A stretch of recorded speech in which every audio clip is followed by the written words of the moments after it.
میں دادی اماں سے کہتی تھی کہ دادی اماں مجھے یہ سٹوری سننے کا شوق نہیں ہے، آپ مجھے شہزادیوں کی اور بادشاہوں کی کہانیاں سنایا کریں۔ دادی اماں نے کہا ٹھیک ہے، میں آج سے تمہیں شہزادیوں کی ہی کہانیاں سنایا کروں گی۔ خیر 1-2 دن گزرے، دادی اماں نے مجھے شہزادیوں کی اور بادشاہوں کی کہانیاں سنائیں۔ تیسرے دن سعدیہ کہتی ہیں کہ دادی اماں نے پھر سے مجھے جنوں اور بھوتوں کے قصے سنانے شروع کرتی ہیں۔ میں نے کہا دادی اماں میں یہ کہانیاں نہیں سننا چاہتی، مجھے بالکل بھی شوق نہیں ہے، کیونکہ مجھے یہ کہانیاں فرضی اور جھوٹی لگتی ہیں۔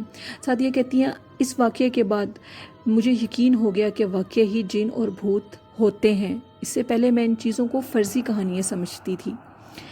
میری دادی اماں اکثر مجھے کہتی تھیں بیٹا کہ تم چھت پر مت جایا کرو، خاص کر دوپہر کے ٹائم تو بالکل بھی مت جایا کرو، یہ چیزیں آزادانہ گھوم رہی ہوتی ہیں، اور یہ جب لڑکیوں کو چھت پہ دوپہر کے ٹائم دیکھتی ہیں تو ان پہ عاشق ہو جاتی ہیں۔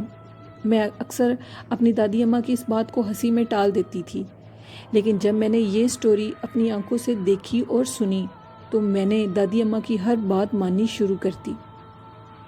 ہم لوگوں کی کام والی تھی رضیہ، جو کہ ہم لوگوں کے گھر کام کیا کرتی تھی، لیکن ان کا لوگوں کے گھروں میں کام کرنے سے بھی گزارا نہیں ہو رہا تھا، تو انہوں نے اپنے گھر میں کپڑے سلائی کرنے شروع کر دیے۔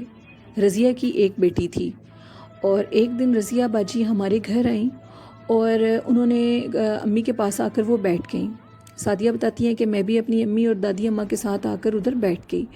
رضیہ باجی کی جو آنکھیں تھیں وہ کہتی ہیں کافی سوجی ہوئی تھیں۔ میری امی نے کہا رضیہ کیا ہوا ہے تمہیں، تمہاری آنکھیں ایسے لگتی ہیں کہ جیسے تم بہت زیادہ روئی ہوئی ہو، جس پہ رضیہ اور زیادہ رونے لگی اور خاموش نہیں ہو رہی تھی۔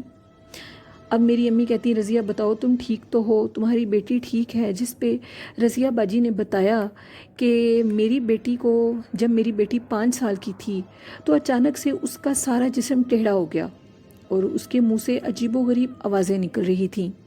میں نے کافی ڈاکٹرز سے اس کا علاج کروایا، لیکن میری بیٹی کی حالت میں کوئی سدھار نہیں آ رہا تھا۔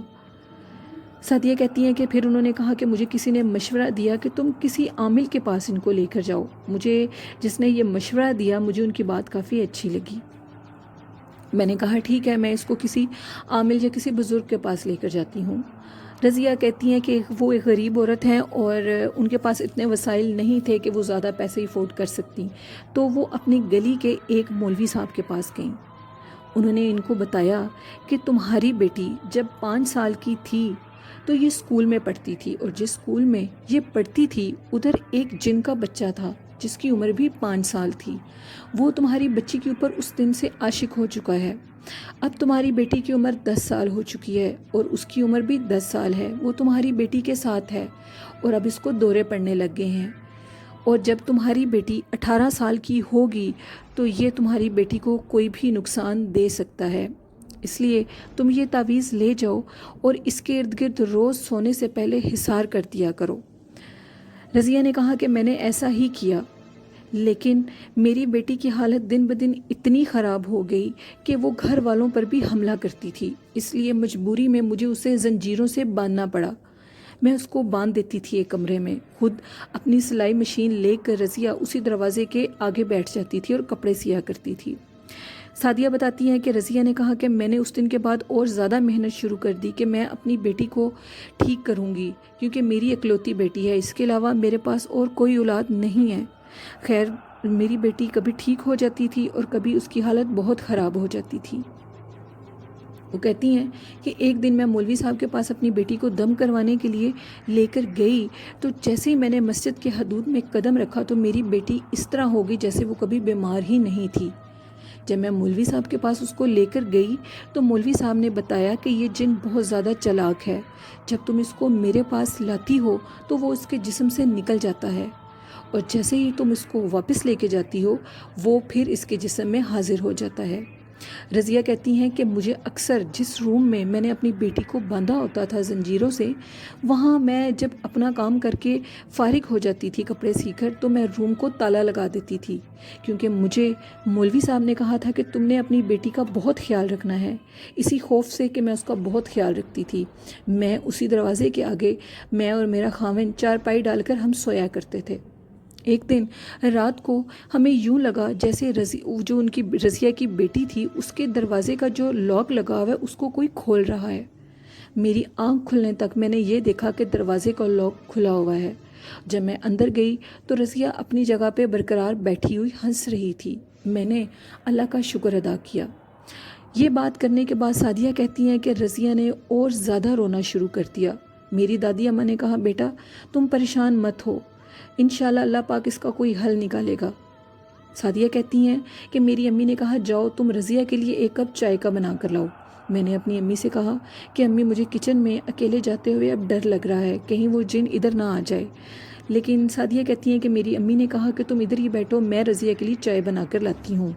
جیسے ہی میری امی رضیہ کے لیے چائے بنانے کے لیے گئیں تو میری دادی اماں نے کہا رضیہ حوصلہ رکھو، ہم سے جو ہو سکا ہم تمہارے لیے کریں گے۔ لیکن رضیہ رونا چھوڑ ہی نہیں رہی تھی۔ رضیہ کہتی ہے کہ ایک دن اچانک یوں ہوا کہ ہم میاں بیوی رات کو دروازے کے آگے چارپائی ڈال کر سوئے ہوئے تھے۔ ہمیں دوبارہ سے روم کا تالا کھلنے کی آواز آئی۔ جیسے ہی ہم اندر گئے تو ہماری حیرانگی کی کوئی انتہا باقی نہیں تھی کہ رضیہ ان زنجیروں میں نہیں تھی۔ آخرکار وہ ایک انسانی جسم رکھتی تھی۔ میں نے اسے گھر کے ایک ایک کونے میں تلاش کیا لیکن وہ مجھے کہیں بھی نظر نہیں آئی۔ ہم میاں بیوی رو رو کر پاگل ہو چکے تھے۔ جیسے ہی صبح فجر کا ٹائم ہوا تو میں اور میرا خاوند مولوی صاحب کے پاس گئے۔ ہم نے ان کو یہ سارا وقوع بتایا، جس پہ مولوی صاحب نے کہا کہ میں نے تمہیں کہا تھا کہ 18 سال کی عمر میں وہ تمہاری بیٹی کو کوئی بھی نقصان دے سکتا ہے۔ اسی طرح ہوا ہے۔ کل رات 12 بجے سے وہ انتظار میں تھا کہ جیسے ہی 12 بجیں گے وہ تمہاری بیٹی کو لے جائے گا، اور اب وہ تمہاری بیٹی کو اپنے ساتھ لے کے آیا ہے۔ وہ کبھی بھی واپس نہیں آئے گی۔ تم نے اس کے گرد کل رات اس کے گرد حصار نہیں مارا، تم بھول چکی تھی۔ اسی وجہ سے وہ تمہاری بیٹی کو لے گیا ہے۔ اگر تم 18 سال کی عمر تک اس کی حفاظت کرتی تو 18 سال کے بعد وہ تمہاری بیٹی کو کچھ بھی نہ کہتا۔ تمہاری غلطی کی وجہ سے اب وہ تمہاری بیٹی کو ہمیشہ کے لیے اپنے ساتھ لے گیا ہے۔ رضیہ اور زیادہ پھوٹ پھوٹ کے رونے لگی اور مجھے پھر دادی اماں کی کہانی پر یقین آیا۔ اور سعدیہ ربانی کہتی ہیں کہ میں اپنے سبھی سننے والوں کو جو کہ آپ کی سٹوریز سن رہے ہیں ان کو یہ میسج دینا چاہتی ہوں کہ خدا را اپنی بیٹیوں کا بہت سا خیال رکھا کریں۔ ان کے گلے میں حفاظت کے لیے کچھ نہ کچھ قرآنی آیات ضرور ڈالیں۔ یہ چیزیں بہت خطرناک ہوتی ہیں۔ جب یہ کسی پر حملہ کرتی ہیں تو یہ اس انسان کی جان نہیں چھوڑتی۔